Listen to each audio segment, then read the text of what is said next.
haremos una breve presentación de nuestro expositor del día de hoy, Ronald Bolaños Maroto, máster en Ingeniería Eléctrica, licenciado en Ingeniería Mecánica, especialista en Informática Industrial. Es presidente de la Junta Directiva del CONICIT, miembro de la Junta Directiva de la Cámara de Industrias, es presidente de Asometal, Asociación de Fabricantes Metalmecánicos y Metalúrgicos, profesor del Instituto Tecnológico de Costa Rica, Escuela de Mecatrónica, ha publicado varios artículos y brindado conferencias sobre redes inteligentes, la cuarta revolución industrial, ciudades inteligentes, Internet de las cosas, los nuevos paradigmas de la ingeniería, informática industrial, etc. En la actualidad es presidente del Consorcio de Internet de las Cosas que se está creando en Costa Rica. La empresa que representa al consorcio es Mexoft, de Costa Rica S.A. Mexoft es una empresa especializada en la aplicación de las tecnologías digitales a la ingeniería y tiene como objetivo promover el desarrollo de servicios especializados, mantenimiento predictivo, gestión inteligente de la energía, automatización de procesos de ingeniería, gestión inteligente de la calidad, entre otros. Es necesario recordar a todos los participantes que podrán hacer preguntas al presentador a través del chat, con un mensaje dirigido a todos los asistentes, y estas serán respondidas una vez finalizada la presentación. Pedimos por favor mantener sus micrófonos apagados con el fin de que no exista interferencia durante el desarrollo de este webinar. Además, les recordamos que este webinar está siendo grabado y estará disponible en la página de la red en los próximos días. Aclaramos que las opiniones expresadas en esta sesión son de responsabilidad exclusiva del presentador. Para dar inicio al webinar de hoy, damos la más cordial bienvenida a Ronald Bolaños. Muchas gracias por estar con nosotros, Ronald. Buenos días. Buenos días. No sé si ya tengo habilitado para compartir la pantalla. Sí, perfecto. Voy a compartir pantalla.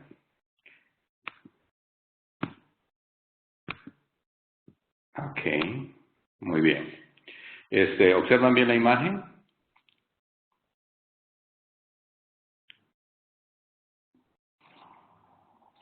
Sí, ya podemos observarla. Perfecto. Perfecto. Bueno, lo primero que quiero hacer es una pequeña introducción explicando lo que la prensa ha llamado la cuarta revolución industrial, un poco para que entendamos el contexto de los cambios tecnológicos a nivel mundial y luego, con base en eso, definir una estrategia de cómo podrían nuestros países entrar, digamos, en todo este tema de las redes inteligentes y sobre todo que esto sirva para desarrollar una sociedad sostenible. Lo primero que hay que tener en cuenta si analizamos la historia, es que la primera revolución industrial básicamente pues consiste en la capacidad que adquiere la humanidad por primera vez de controlar la energía. Las sociedades antes de la invención de la máquina de vapor eran sociedades agrícolas con un estilo de vida muy diferente al actual. Basta que vayamos a algún lugar donde no existe energía eléctrica para que nos demos cuenta que el estilo de vida es completamente diferente. No tenemos ninguna de las comodidades que estamos acostumbrados en la vida moderna. La segunda revolución industrial, pues básicamente consiste en el desarrollo de la electricidad y el aprovechamiento de esta para crear la línea de producción que utilizó Henry Ford para la producción del auto, del automóvil, que lo hizo famoso.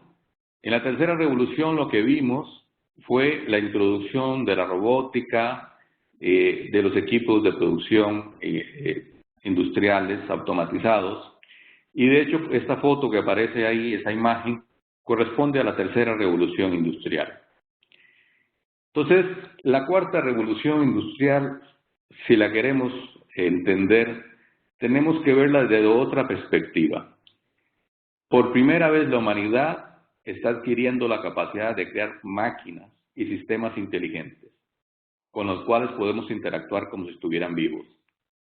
Un ejemplo de esto lo vemos con Deep Blue de IBM, que le ganó al campeón mundial de ajedrez, Kasparov.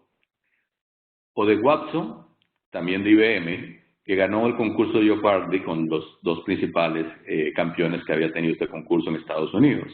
Esto nos indica que por primera vez la inteligencia artificial está adquiriendo esa capacidad de poder superar en algunos aspectos al desempeño que tienen las personas.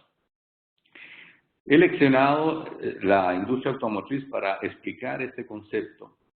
Y entonces lo primero que quiero mostrar es las etapas, cómo ha ido evolucionando y cómo ha ido afectando el desarrollo de la inteligencia artificial, el transporte, en este caso el automóvil.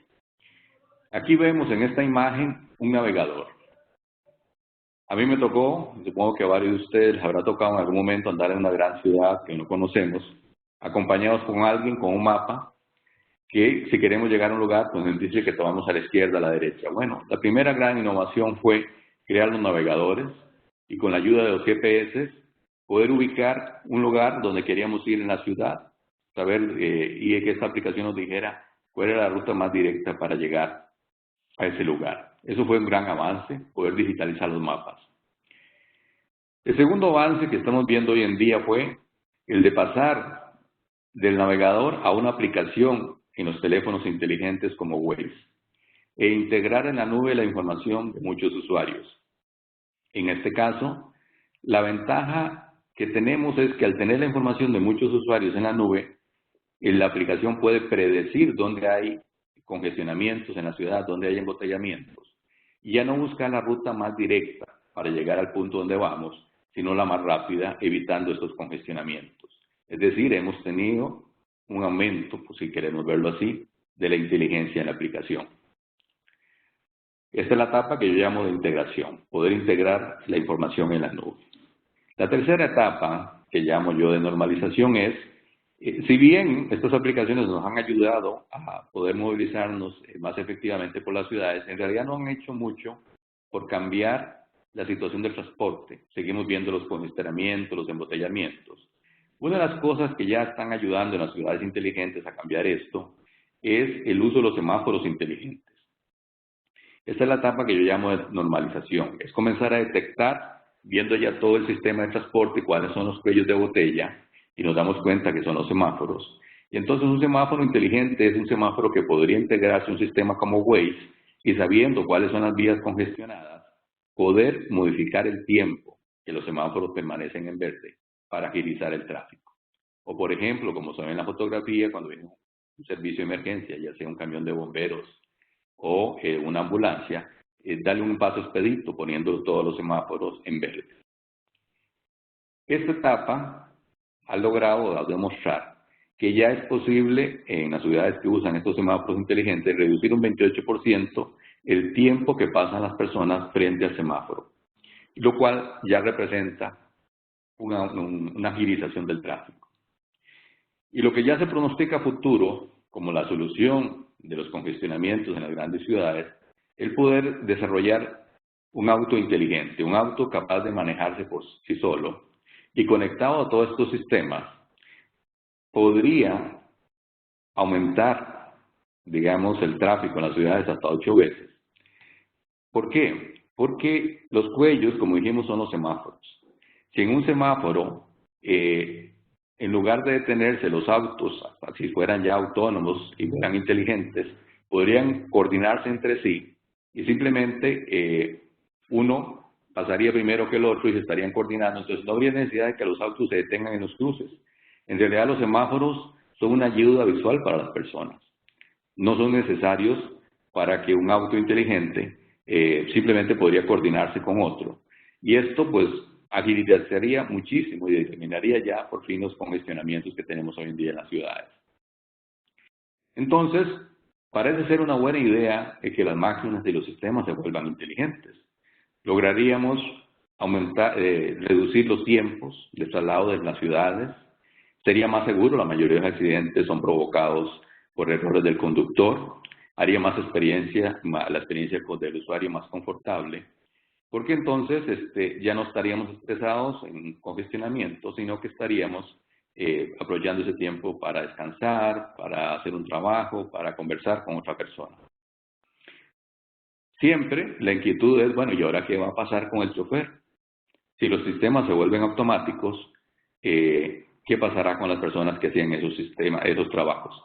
De hecho, se pronostica que para el 2030, en las sociedades desarrolladas como Estados Unidos, más del 40% de los trabajos que hoy en día realizan las personas serán asumidos por máquinas o sistemas inteligentes.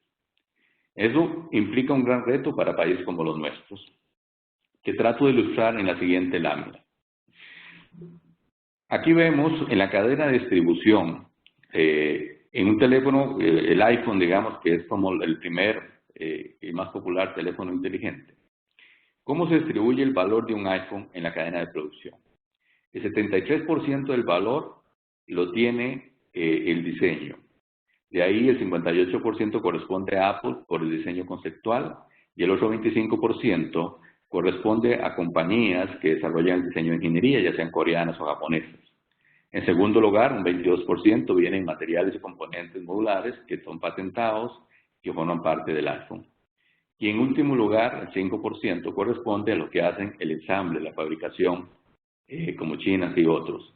Entonces vemos que está ocurriendo lo mismo que pasó en la primera revolución industrial.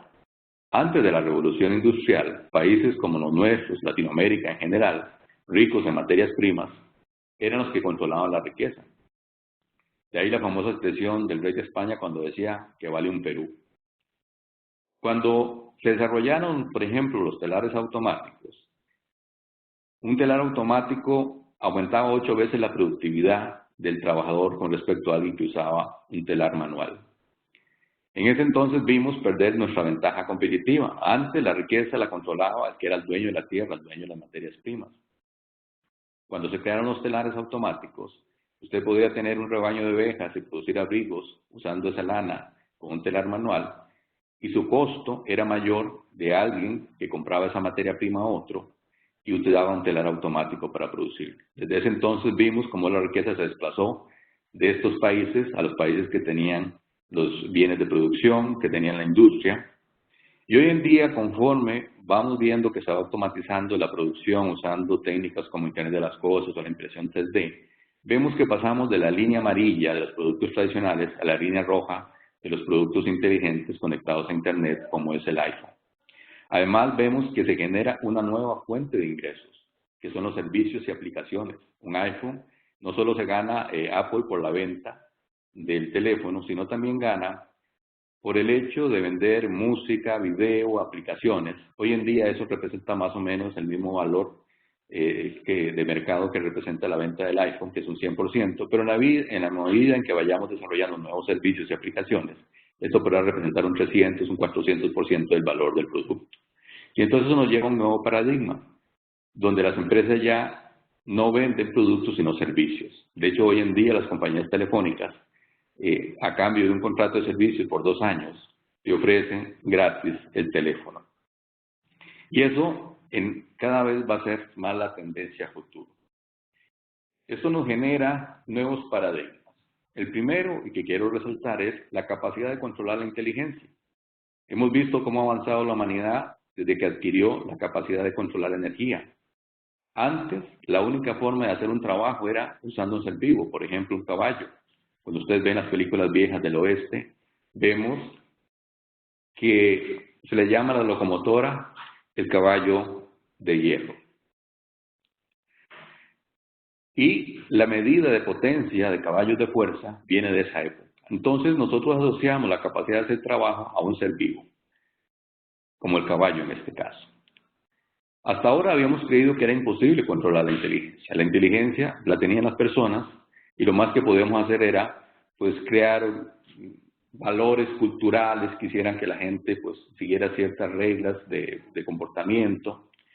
Pero en ciertos casos, y por eso utilizo el dinero como ellos, siempre había gente que quería evadir esos controles.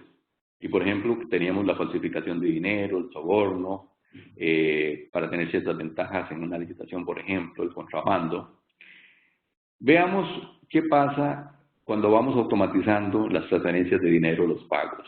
Aquí tenemos un sistema manual, que era el que todavía sigue vigente cuando en un cajero te entrega en un banco el dinero físico. Luego hemos visto cómo se ha ido automatizando y ahora tenemos los cajeros automáticos Y lo último han sido los monederos electrónicos. Podemos pagar las cosas con el iPhone. Lo que viene ahora es la creación de una moneda virtual. Si todos los pagos fueran electrónicos, ya no habría necesidad de hacer uso del dinero físico. Y al eliminar el dinero físico, podríamos darle trazabilidad a todas las operaciones económicas. Por eso es que yo llamo a entender las cosas automatización inteligente. Primero automatizamos los procesos y luego creamos los métodos, los procedimientos para darle trazabilidad a todas las operaciones.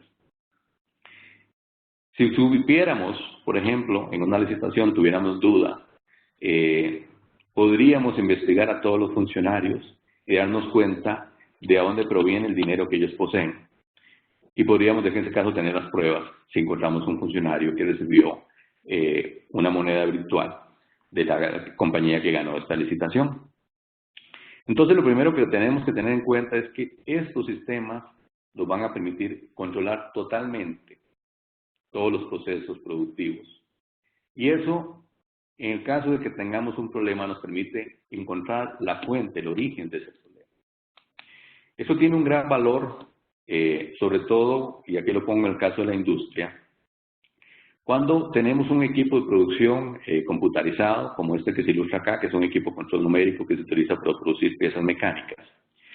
Si este equipo lo conectamos permanentemente a Internet y tiene sensores que están monitoreando lo que ocurre en la máquina, el fabricante podría darse cuenta cuando hay un problema en la máquina y mandar a un técnico a repararlo antes de que la máquina falle. Eso tiene un gran valor para la industria porque evitaría los paros imprevistos de producción y genera un nuevo modelo de negocios usando el mantenimiento predictivo. Este modelo de negocios ya existe. General Electric hoy en día las turbinas de avión ya no las vende, sino que se las alquila a las aerolíneas y cobra por milla de vuelo. Esto permite predecir cuándo ocurre un problema, cuándo va a ocurrir un problema, porque hay alguna pieza que está fallando, y desplazar a un técnico para que en el próximo aeropuerto haga el cambio de la pieza defectuosa, mientras los pasajeros bajan y se suben las maletas. Y eso aumenta la disponibilidad de vuelo del avión y genera más ingresos para la aerolínea y también para el fabricante, porque puede dar este servicio de mantenimiento predictivo. Esto crea una nueva relación entre el fabricante y el cliente. También vemos cómo está cambiando la forma de hacer la ingeniería. Aquí utilizo un edificio como ejemplo porque creo que estamos más familiarizados con cómo se diseñan y construyen los edificios. Pero igual podría usar una máquina.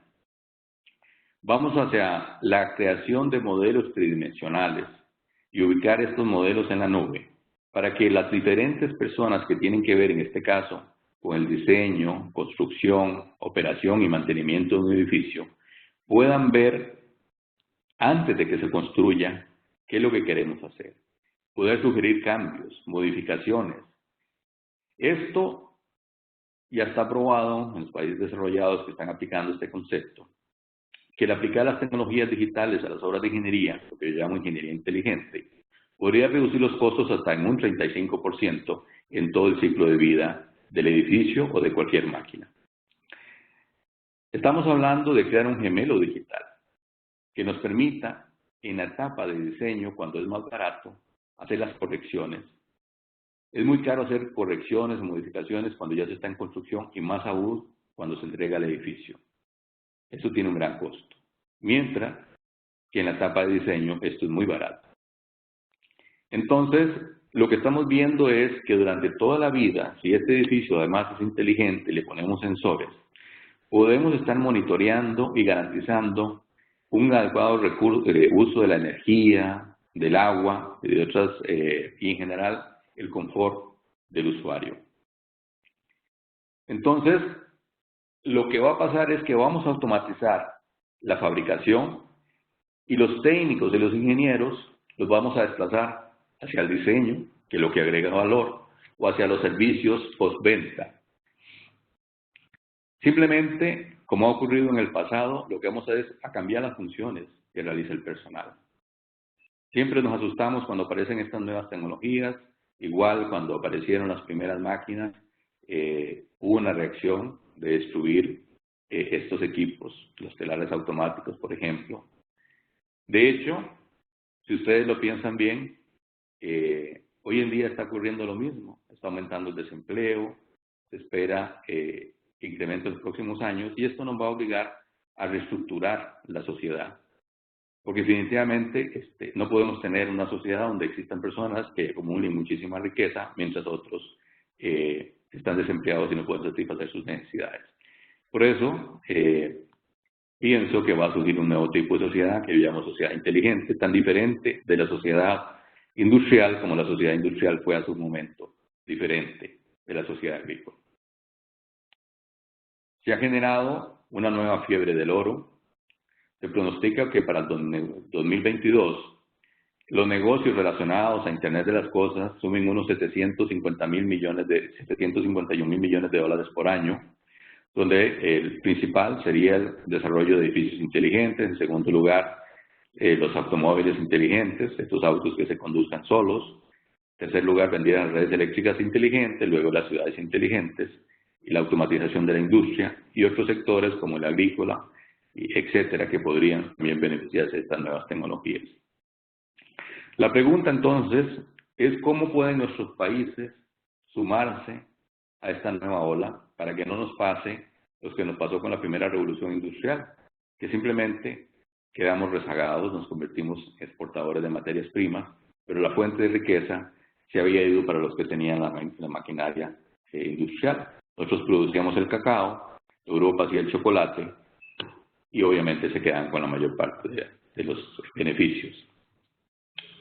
Entonces aquí es donde trato de explicar la estrategia que yo estoy presentando y estoy desarrollando en Costa Rica con el apoyo del Instituto Tecnológico de Costa Rica, la estructura de energía eléctrica de la ciudad donde está la universidad, que es Cartago, que se llama JASEC.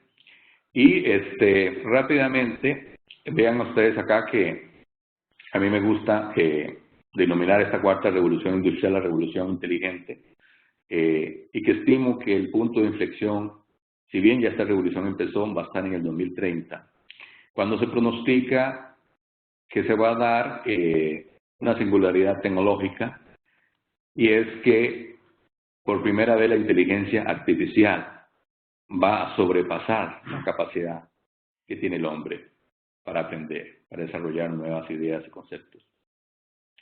Y a muchos esto les asusta, lo ven como gran mal. Yo en personal creo que es una gran oportunidad para resolver problemas como el del cambio climático. Y aquí ilustro cómo se están encadenando las diferentes tecnologías alrededor del concepto de Smart Grid o red inteligente. Primero, la necesidad de cambiar los combustibles fósiles por energía limpia. Ya hoy en día tenemos energía como la eólica, que es muy barata, muy competitiva, y se ve que a futuro la energía solar cada vez va a ser más competitiva. Ya en países como Alemania se anuncia que la energía solar está logrando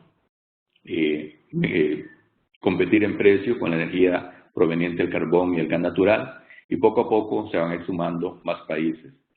Latinoamérica en general tiene una gran cantidad de energía renovable, energía limpia que podría aprovechar y poder dominar en la carrera. Ya hay países como el caso de Costa Rica que tienen prácticamente el 100% de la producción de electricidad con energía limpia.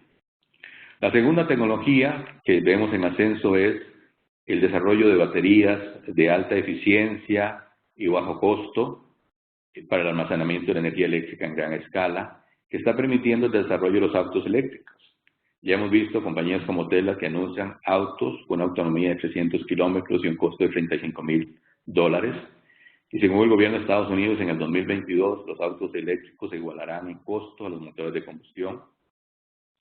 Esto va a demandar la creación de sistemas de administración de la demanda. Según estudios realizados en Estados Unidos, si cambiaran toda la flotilla de vehículos livianos de motores de combustión eléctricos, se ocuparían 4 veces la capacidad instalada en empresas eléctricas. Pero